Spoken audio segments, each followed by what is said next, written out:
السلام علیکم دوستوں، میں ہوں کاشف قمر اور آپ موجود ہیں اسلامک نیٹ ورک پہ۔ دوستوں، اسلامک نیٹ ورک میں ہم کتاب مشکوٰۃ المصابیح کا مطالعہ کر رہے ہیں اور اس میں ہم نے اس کا تیسرا اور آخری والیوم شروع کیا ہوا ہے، اور اس والیوم میں دوسرا باب ہے کتاب الرقاق، دلوں کو نرم کر دینے والی باتوں کا بیان، اور اس میں آج کا جو سب چیپٹر ہے وہ ہے توکل اور صبر کا بیان۔ حدیث نمبر ہے 5295۔ ابن عباس رضی اللہ تعالیٰ عنہ بیان کرتے ہیں کہ رسول اللہ صلی اللہ علیہ وسلم نے فرمایا، میری امت سے 70,000 افراد حساب کے بغیر جنت میں جائیں گے۔ یہ وہ لوگ ہیں جو نہ دم جھاڑ کراتے ہیں، نہ بدشگونی لیتے تھے، اور وہ اپنے رب پر توکل کرتے تھے۔ حدیث نمبر 5296۔ ابن عباس رضی اللہ تعالیٰ عنہ بیان کرتے ہیں کہ ایک روز رسول اللہ صلی اللہ علیہ وسلم تشریف لائے تو فرمایا، مجھ پر امتیں پیش کی گئیں۔ چنانچہ ایک نبی گزرے، ان کے ساتھ آدمی تھے اور ان کے ساتھ 2 آدمی تھے، اور ایک اور نبی تھے، ان کے ساتھ چند آدمی تھے، جبکہ کسی نبی کے ساتھ کوئی ایک بھی نہیں تھا۔ میں نے ایک بڑا گروہ دیکھا جو افق تک پھیلا ہوا تھا۔ میں نے امید کی کہ یہ میری امت ہوگی، لیکن مجھے بتایا گیا کہ یہ موسیٰ علیہ السلام اپنی قوم کے ساتھ ہیں۔ پھر مجھے کہا گیا، دیکھو، میں نے بہت بڑا گروہ دیکھا جو افق تک پھیلا ہوا تھا۔ مجھے کہا گیا، اس طرف دائیں بائیں دیکھو، میں نے بہت بڑا گروہ دیکھا جو افق پر پھیلا ہوا تھا۔ مجھے بتایا گیا کہ یہ آپ کی امت ہے، اور ان کے ساتھ ان کے آگے 70,000 ہیں جو حساب کے بغیر جنت میں جائیں گے۔ یہ وہ لوگ ہیں جو کہ بدشگونی لیتے تھے اور نہ دم جھاڑ کراتے تھے اور نہ ہی داغتے تھے، اور وہ صرف اپنے رب پر توکل کرتے تھے۔ اتنے میں عکاشہ بن محسن رضی اللہ تعالیٰ عنہ کھڑے ہو کر عرض کیا، اللہ سے دعا فرمائیں کہ وہ مجھے ان میں شامل فرمائے۔ آپ صلی اللہ علیہ وسلم نے فرمایا، اے اللہ، اس کو ان میں سے کر دے۔ پھر ایک اور آدمی کھڑا ہوا، اس نے عرض کیا، اللہ سے دعا فرمائیں کہ مجھے بھی ان میں کر دے۔ آپ صلی اللہ علیہ وسلم نے فرمایا، اس میں عکاشہ تجھ سے سبقت لے گیا۔ حدیث نمبر 5297۔ صہیب رضی اللہ تعالیٰ عنہ بیان کرتے ہیں کہ رسول اللہ صلی اللہ علیہ وسلم نے فرمایا،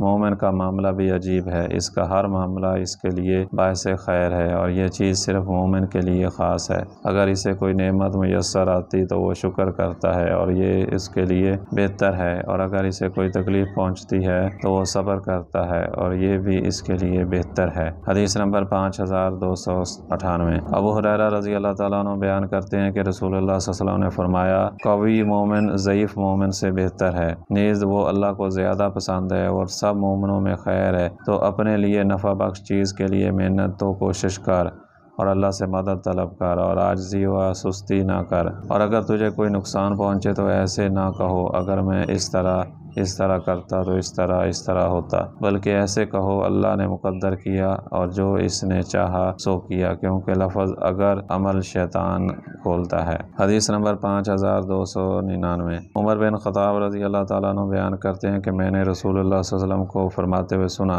اگر تم اللہ پر اس طرح توکل کرو جس طرح اس پر توکل کرنے کا حق ہے، تو وہ تمہیں اس طرح رزق فراہم کرے گا جس طرح وہ پرندوں کو رزق فراہم کرتا ہے۔ وہ صبح کے وقت بھوکے نکلتے ہیں اور شام کے وقت شکم سیر ہو کر واپس آتے ہیں۔ حدیث نمبر 5300۔ ابن مسعود رضی اللہ تعالیٰ عنہ بیان کرتے ہیں کہ رسول اللہ صلی اللہ علیہ وسلم نے فرمایا، لوگو، ہر وہ چیز جو تمہیں جنت کے قریب کر دے اور تمہیں میں اس سے منع کر چکا ہوں۔ حدیث نمبر 5300۔ ابن مسعود بیان کرتے ہیں کہ رسول اللہ صلی اللہ علیہ وسلم نے فرمایا، لوگو، ہر وہ چیز جو تمہیں جنت کے قریب کر دے اور تمہیں جہنم سے دور کر دے، میں اس کے متعلق حکم دے چکا ہوں، اور ہر وہ چیز جو تمہیں جہنم کے قریب کر دے اور تمہیں جنت سے دور کر دے، میں تو اس سے تمہیں منع کر چکا ہوں۔ بے شک روح الامین، اور ایک دوسری روایت میں بے شک روح القدس نے میرے دل میں یہ بات ڈالی کہ کوئی نفس اپنا رزق پورا کیے بغیر فوت نہیں ہوگا۔ سن لو، اللہ سے ڈرو اور اچھے طریقے سے رزق تلاش کرو، اور رزق کی تاخیر تمہیں اس بات پر آمادہ نہ کرے کہ تم اللہ کی نافرمانی کے ساتھ اسے طلب کرو، کیونکہ اللہ کے ہاں جو انعامات ہیں وہ تو محض اس کی اطاعت کے ذریعے ہی سے حاصل کیے جا سکتے ہیں۔ شرح سنہ بیہقی فی شعب الایمان۔ البتہ امام بیہقی نے وَإِنَّ روح القدس کا ذکر نہیں کیا۔ حدیث نمبر 5301۔ ابو ذر رضی اللہ تعالیٰ عنہ نبی صلی اللہ علیہ وسلم سے روایت کرتے ہیں کہ آپ صلی اللہ علیہ وسلم نے فرمایا، دنیا سے بے رغبتی حلال کو حرام کرنے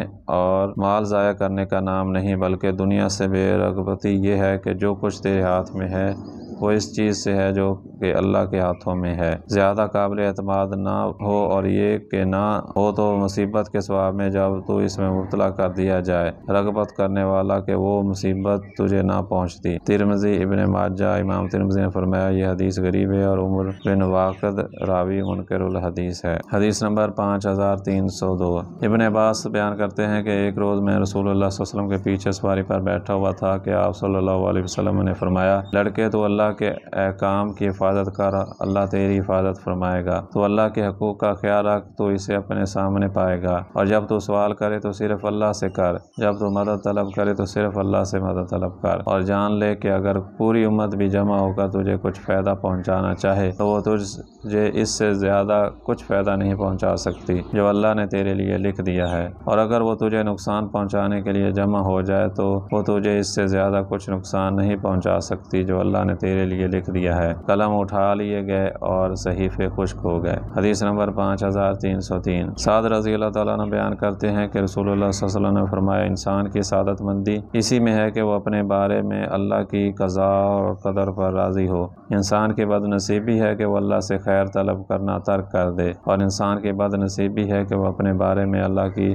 قضاء اور قدر پر راضی نہ ہو۔ احمد ترمذی اور فرمایا یہ حدیث غریب ہے۔ حدیث نمبر 5304۔ جابر رضی اللہ تعالیٰ عنہ سے روایت ہے کہ انہوں نے نبی صلی اللہ علیہ وسلم کے ساتھ نجد کی طرف جہاد کیا۔ جب رسول اللہ صلی اللہ علیہ وسلم واپس آئے تو وہ بھی آپ کے ساتھ واپس آئے۔ صحابہ کرام کو گھنے خاردار درختوں کی وادی میں دوپہر کو نیند قیلولہ نے آ لیا، چنانچہ رسول اللہ صلی اللہ علیہ وسلم نے آرام کی غرض سے یہاں پڑاؤ ڈالا، اور صحابہ کرام درختوں کے سائے کی تلاش میں الگ الگ ہو گئے۔ رسول اللہ صلی اللہ علیہ وسلم نے کیکر کے درخت کے نیچے پڑاؤ ڈالا اور اپنی تلوار اس درخت کے ساتھ لٹکا دی، اور ہم تھوڑی دیر کے لیے سو گئے۔ اچانک رسول اللہ صلی اللہ علیہ وسلم ہمیں بلانے لگے۔ ہم نے دیکھا کہ ایک عربی آپ کے پاس ہے۔ آپ صلی اللہ علیہ وسلم نے فرمایا اس نے مجھ پر تلوار سونت لی جبکہ میں اس وقت آرام کر رہا تھا۔ میں بیدار ہوا تو تلوار اس کے ہاتھ میں سونتی ہوئی تھی۔ اس نے کہا تجھے مجھ سے کون بچائے گا؟ میں نے 3 مرتبہ کہا اللہ بچائے گا۔ آپ صلی اللہ علیہ وسلم نے اس کی کوئی سرزنش نہیں کی اور آپ بیٹھ گئے۔ حدیث نمبر 5305۔ اور ابو بکر اسماعیلی نے اپنی صحیح میں یوں روایت کیا ہے کہ اس نے کہا کہ تجھے مجھ سے کون بچائے گا؟ آپ صلی اللہ علیہ وسلم نے فرمایا اللہ۔ تلوار اس کے ہاتھ سے گر گئی۔ رسول اللہ صلی اللہ علیہ وسلم نے تلوار پکڑ کر فرمایا تجھے مجھ سے کون بچائے گا؟ اس نے عرض کیا آپ بہتر پکڑنے والے ہیں، یعنی معاف کرنے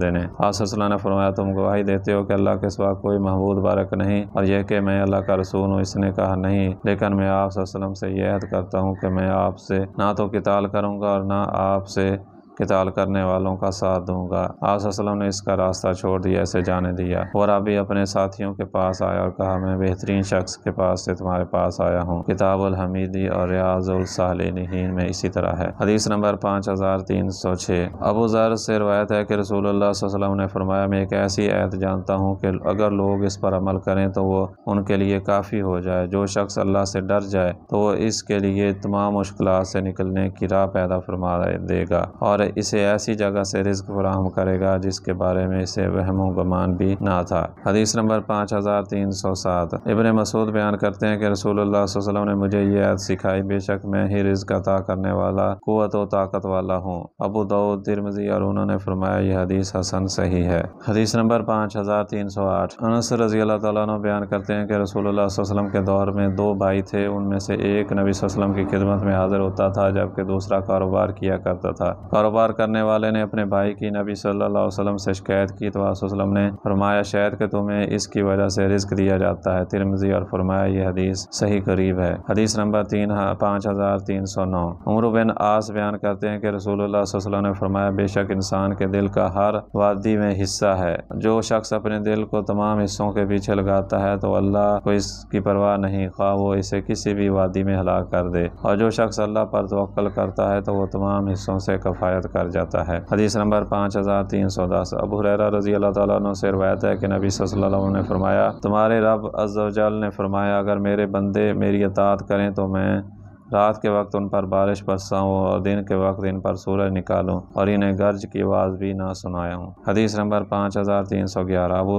ہریرہ رضی اللہ تعالیٰ عنہ بیان کرتے ہیں کہ ایک آدمی نے اپنے اہل و عیال کے پاس گیا، جب اس نے ان کی بھوک کی ضرورت دیکھی تو وہ عاجز و انکساری کرنے کے لیے چراغ کی طرف چلا گیا۔ جب اس کی اہلیہ نے دیکھا تو وہ چکی کی طرف گئی تو اسے درست کیا اور تندور کی طرف گئی اور اسے جلایا۔ پھر اس عورت نے دعا کی، اے اللہ ہمیں رزق عطا فرما۔ اس نے دیکھا کہ اچانک ٹب آنے سے بھر چکا تھا، اور راوی بیان کرتے ہیں کہ وہ تندور کی طرف گئی تو اسے بھی روٹیوں سے بھرا ہوا پایا۔ راوی بیان کرتے ہیں کہ شوہر واپس آیا تو اس نے کہا، کیا میرے باتوں میں کوئی چیز ملی ہے؟ اہلیہ نے کہا، جی ہاں، ہمارے رب کی طرف سے۔ وہ چکی کی طرف گیا تاکہ اسے دیکھے۔ نبی صلی اللہ علیہ وسلم نے اس کا ذکر کیا گیا تو آپ صلی اللہ علیہ وسلم نے فرمایا، اگر وہ اس چکی کے پارٹ کو نہ اٹھاتا تو وہ روز قیامت تک چلتی رہتی۔ حدیث نمبر 5312۔ ابو درداء رضی اللہ تعالیٰ عنہ بیان کرتے ہیں کہ رسول اللہ حدیث نمبر 5312۔ ابو درداء رضی اللہ تعالیٰ عنہ بیان کرتے ہیں کہ رسول اللہ صلی اللہ علیہ وسلم نے فرمایا، یقیناً رزق بندے کو اس طرح تلاش کرتا ہے جس طرح اس کی موت اسے تلاش کرتی ہے۔ حدیث نمبر 5313۔ ابن مسعود رضی اللہ تعالیٰ عنہ بیان کرتے ہیں کہ گویا میں رسول اللہ صلی اللہ علیہ وسلم کو دیکھ رہا ہوں کہ آپ انبیاء علیہ السلام میں سے ایک نبی کا واقعہ بیان کر رہے ہیں۔ ان کی قوم نے انہیں مارا اور لہو لہان کر دیا اور اپنے چہرے سے خون صاف کر رہے ہیں اور فرما رہے ہیں اسے، اے اللہ میری قوم کی مغفرت فرما، کیونکہ وہ شعور نہیں رکھتے۔ تو دوستو یہ تھی آج کی ویڈیو۔ امید ہے کہ یہ ویڈیو آپ کو پسند آئی ہوگی۔ اگر ویڈیو پسند آئی ہے تو اس کو لائک کریں اور اپنے دوستوں کے ساتھ شیئر کریں، اور اگر آپ کو ہمارا یہ چینل پسند ہے تو اس کو سبسکرائب کر لیں تاکہ ہر نئی آنے والی ویڈیو ایک نوٹیفیکیشن کے ذریعے آپ تک پہنچ سکے۔ آئندہ ویڈیو تک کے لیے اللہ حافظ۔